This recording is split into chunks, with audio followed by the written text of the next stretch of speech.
Today, we're diving into a really difficult but important piece of history from Brigham Young University that took place back in the 1970s. For decades, this was a story that was pretty much only known by the people who actually lived through it. But lately, this painful past is being brought back into the light, and what's coming out is a truly shocking look at what was called conversion therapy. So that quote you just saw, that's from Sean Leonard. He's a student filmmaker whose documentary project really started to pull at these threads. He began to uncover this almost forgotten story that happened right in his own backyard, almost 50 years ago. You know, the word on this slide that just jumps out is volunteered. Young, deeply religious students were willingly signing up for experiments that promised to cure their homosexuality. And that just brings up a couple of massive questions, right? First, what in the world was actually happening in those sessions? And second, what was the world like back then that made this seem like a good or even a hopeful choice? To even begin to understand why anyone would subject themselves to this, we have to kind of step back in time. We need to look at the immense pressure these students were under, because the 1970s were a completely different world, especially for a gay person at a religious university. And this right here, this is from John Cameron, someone who actually participated in the therapy at BYU back in 1976. As he puts it, being openly gay wasn't just, frowned upon. It could literally mean losing your entire future. The stakes were just unbelievably high. So let's really break that pressure down. In the outside world, homosexuality was just starting to be decriminalized, but for a lot of people, it was still seen as either a mental illness or a major sin. And inside a devout community like BYU, students were facing this impossible choice. You either hide who you are completely, or you risk getting kicked out of school and maybe even cut off from your family and your faith. So for a lot of them, the promise of a cure felt like the only way out. Okay, so what did this so-called cure actually look like? That brings us to the specific methods of aversion therapy that were being used in these university experiments. So, here's the clinical definition. The core idea is actually pretty simple, but it's brutal. You're creating a negative association. You take a stimulus, in this situation, homosexual feelings, and you pair it with something that's deeply physically unpleasant. The goal is to literally condition the brain to recoil from that stimulus. And from what we know, based on documentaries and testimonies from people who were there, it really boiled down to three main methods being used at BYU at the time: electric shocks, chemically induced vomiting, and hypnotherapy. Now, to really try and get inside the heads of the people who were running this, we can actually look directly at this paper.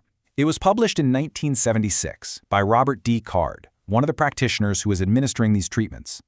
In this document, it gives us a direct window into the clinical thinking at the time.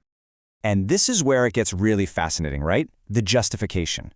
The thinking was that for these students who are already filled with guilt, physical punishment actually gave them a tangible sense of penance.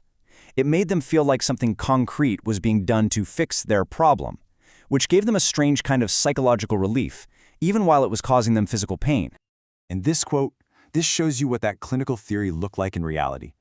A participant describes being hooked up to electrodes. If an image of a man came up and they felt anything, they'd get a painful shock. But then an image of a woman would appear, and there'd be no consequences at all. The goal was to literally rewire the brain's most basic automatic responses through pain and fear. And if that wasn't enough, there was another documented method that was, frankly, even more visceral. It was known as vomit therapy. They'd give participants chemicals through an IV to make them violently sick, while they were being shown images meant to trigger homosexual feelings. The logic was exactly the same: forge a permanent link in the brain between desire and disgust. But what was the end game here? What was the whole point of all this? And how did the thinking behind it all change over time? So this is absolutely crucial to understand. This wasn't just about stopping someone from acting on their feelings. In that 1976 paper, Card is crystal clear. The ultimate measure of success was heterosexual marriage.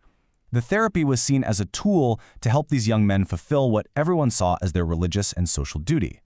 And you can really see how the practice itself changed as the years went on. This behavioral aversion therapy, with the shocks, was big in the 70s, but reports kept coming through the 80s. Then, by 1993, you see a shift to something called reparative therapy, which was more of a talk therapy model. It actually wasn't until 2016 that the LDS Church, which owns BYU, publicly denounced these kinds of abusive practices. This chart really spells out the difference. That early model was pure conditioning through pain. The later reparative model, which was detailed in a 1993 paper by Adine Bird, it kind of reframed the whole problem. It suggested that same-sex attraction wasn't just a behavior you had to punish, but it was a symptom of deeper psychological issues, like, say, a desire for male friendship that had gotten sexualized. So the method changed from shocks to talk therapy, but the ultimate goal of changing a person's orientation, that pretty much stayed the same. So, what was the long-term result of all this? For the people who went through it, the consequences didn't just end when the sessions were over. They would end up carrying that trauma for the rest of their lives. Just let that number sink in. 40+ years. According to one person's testimony, that's how long they've been dealing with the post-traumatic stress from these experiments. This wasn't some temporary discomfort. This was a life-altering event that caused deep and lasting psychological wounds. And here's maybe the cruelest irony of all. A former student explains that the so-called therapy he got actually stopped him from seeking out real, healthy counseling for another 20 years. The experience just drove his depression and shame deeper, delaying any chance he had at actually healing.